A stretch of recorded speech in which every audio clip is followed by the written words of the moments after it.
Merci à tous d'être au rendez-vous de Actu Soir. Bienvenue sur HK6 Télévision dans cette nouvelle livraison de Actu Soir sur votre télé qui table aujourd'hui sur la réélection de Dieudonné Kamoleta à la tête de la Cour constitutionnelle en République démocratique du Congo.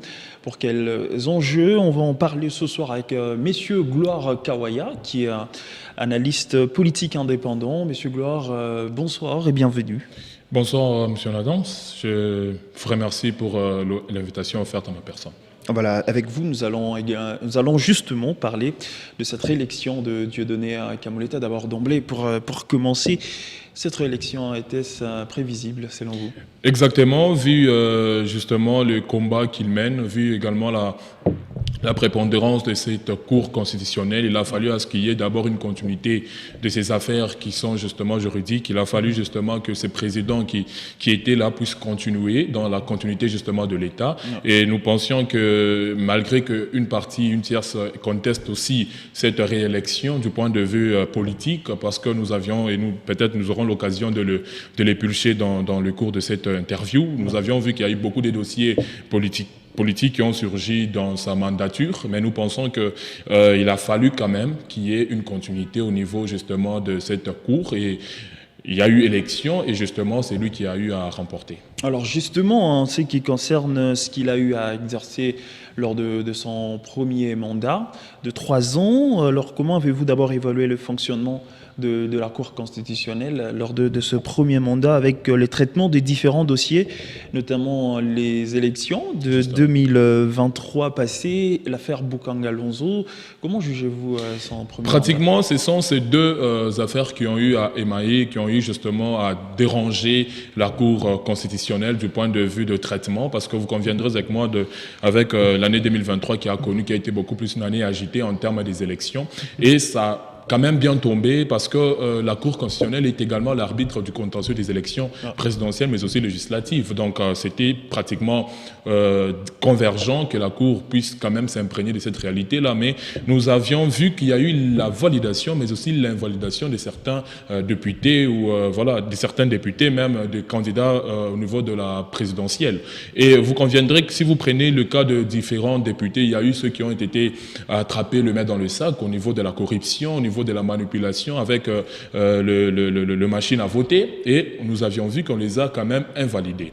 C'était le premier cas. Mais le deuxième cas, il a fallu à ce que au niveau de la présidentielle, parce que ces députés ont eu aussi à voter, ou encore leurs membres, leur base ont eu justement à voter au niveau présidentiel. Si déjà au niveau législatif, les résultats ont été biaisés, il a fallu quelque part au niveau présidentiel qu'il y ait une main, qu'il y ait justement plutôt un œil au niveau de la Cour constitutionnelle, ce qui n'a pas été fait. Et c'est une occasion, c'est fut une occasion justement de l'opposition de pouvoir tirer justement une balle au niveau du pouvoir en place.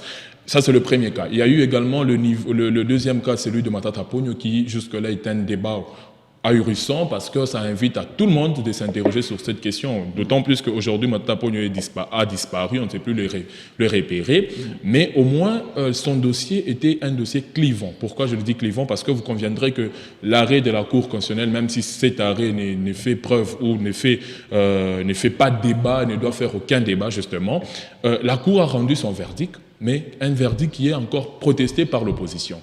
Mais dans toute démocratie, il faut que ça existe ces bouillonnements des vues, ces bouillonnements des divergences. Mais nous pensons que jusque-là, il y a encore du travail. Parce que depuis son installation, je rappelle ici, elle est encore à fleur d'âge. C'est sa 10e année. Nous l'avions célébrée, je crois, le 4 avril 2025. Et son installation a eu lieu le 4 avril 2015.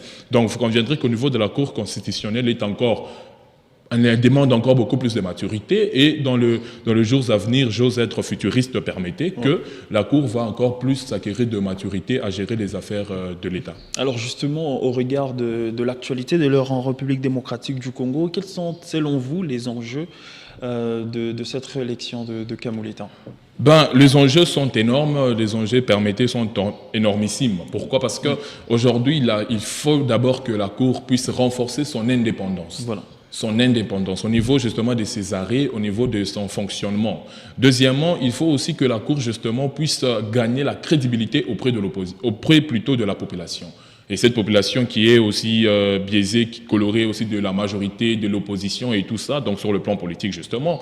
Donc la Cour a beaucoup plus de défis. Et dans les jours à venir, nous pensons que le président Kamuleta aura du pain sur la planche. Pourquoi? Parce que si vous prenez les 3 années qui lui restent justement, et je croyons qu'il va également être dans l'organisation des élections qui, s'ils sont organisés en 2028, il sera encore concerné.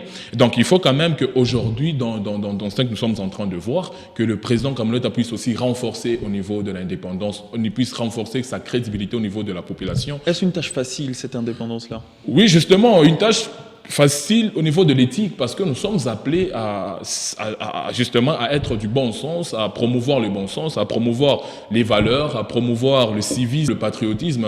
Et donc si nous devons dire une tâche difficile, ce serait illusoire. Ça veut dire aussi au fond que ceux qui nous gèrent aujourd'hui ou au niveau de la justice sont quelque part négatifs. Vous voyez au fond. Donc ici, en réalité, c'est que c'est une tâche qui doit être allongée, qui doit être évangélisée au sein même de la Cour constitutionnelle. Parce que si vous prenez les affaires qui ont quand même dérangé la Cour, comme celle justement de Matata Ponyo, ce fut quand même une grande affaire. Et vous allez voir au niveau de son verdict. Et donc aujourd'hui, il faudrait qu'il gagne la confiance. Il faudrait mettre aussi des valeurs comme l'honnêteté, l'indépendance surtout. Parce que dans les autres États, nous parlons le devoir d'ingratitude. Ça veut dire justement que le président de la Cour ou le nominé ne doivent rien à celui qui les nomme. Donc ça veut dire au fond que même les présidents de la Cour constitutionnelle ne doivent rien au président Tshisekedi au fond. Et donc c'est celui qui les nomme. Exactement, c'est de cette lucidité dont nous sommes en train de parler. Et donc c'est vrai, congolaisement, c'est une grande tâche, mais nous pensons qu'il va quand même faire le mieux. Alors justement, on va enchaîner avec cette autre question. Il y a eu bras de fer entre les magistrats, parce que le président de la Cour constitutionnelle est aussi président du Conseil supérieur de la magistrature. Il y a eu ces bras de fer entre les magistrats et l'ex-ministre de la Justice, Constant Mutamba. Pensez-vous qu'au sein même de la sphère judiciaire en République démocratique du Congo, il y a certains problèmes qu'il faudra régler pour que cette justice puisse continuer ou rayonner finalement?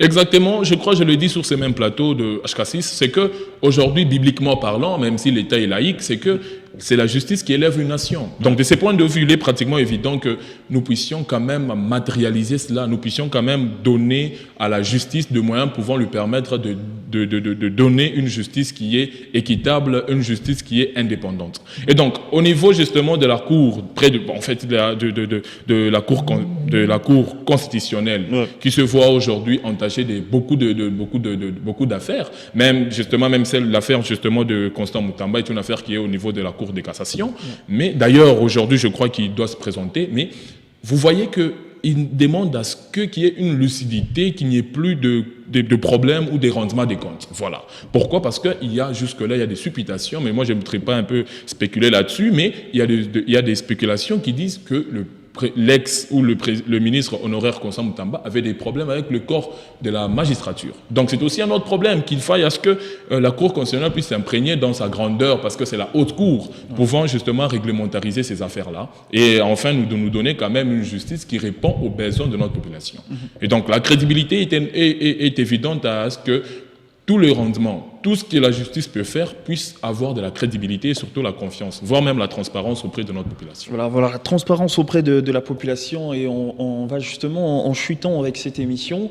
Alors, Monsieur Gloire Kawaya, les arrêts rendus par cette Cour lors de ce premier mandat de Dieudonné Kamuleta, quel est votre regard en rapport avec ces arrêts-là? Moi, je pense que c'est pratiquement les arrêts qui ne font pas débat, on doit le dire, mais moi je pense personnellement, sûrement avec certaines personnes, que ces arrêts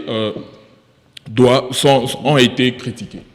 Ont été critiqués surtout par l'opposition, ont été critiqués, mais de mon point de vue, je pense que si ces arrêts ont été rendus, c'est pour le bien de notre justice, c'est pour le bien de notre population, c'est pour le bien de notre société. Mais ça reste aussi, moi je crois qu'il faille même que dans une certaine pensée, qu'il faille justement associer une chambre d'appel au niveau de verdict de la Cour constitutionnelle. Cela permettra aussi de crédibiliser et de donner plus de la confiance au niveau de la population et la Cour constitutionnelle. Cela permettra que même s'il y a des rendements de compte, quand même, nous puissions introduire des appels. Parce que la Cour constitutionnelle ne revient qu'en cas de rectification des erreurs matérielles. Vous voyez au fond. Mais lorsqu'il y a quand même quelque part, si vous prenez même l'affaire de Matata Pogno, l'histoire nous renseigne que la Cour s'était déclarée incompétente, mais aujourd'hui la même Cour est revenue et a donné son verdict. Donc voilà pourquoi à un moment donné c'est une brèche de l'opposition pour pouvoir tirer une balle au niveau du régime en place. Mais nous en tant que population nous disons qu'il faudrait encore renforcer sa crédibilité et surtout son indépendance dans la gestion justement de contentieux et même de ce renforcement-là peut faire rayonner la Cour au niveau international? Exactement, je dois le rappeler que même la Cour est membre de plusieurs associations internationales de juridiction constitutionnelle, même ici en Afrique, même au niveau mondial. Et donc, elle doit servir aussi justement d'exemplarité, elle doit servir de modèle dans ces différentes associations. Parce qu'aujourd'hui, nous sommes un pays qui rayonne au niveau africain et même au niveau mondial. Et donc, cette Cour constitutionnelle qui est l'une des membres de différentes associations doit être un exemple pour les autres. Monsieur Gloire, nous vous disons infiniment merci d'avoir répondu à nos questions. Merci, monsieur Nathan. C'est fut une grâce justement de m'inviter sur ces beaux plateaux. Mesdames et messieurs, c'est la fin de Actu Soir. Restez avec nous, la grande édition du journal, c'est juste après. Merci. Merci.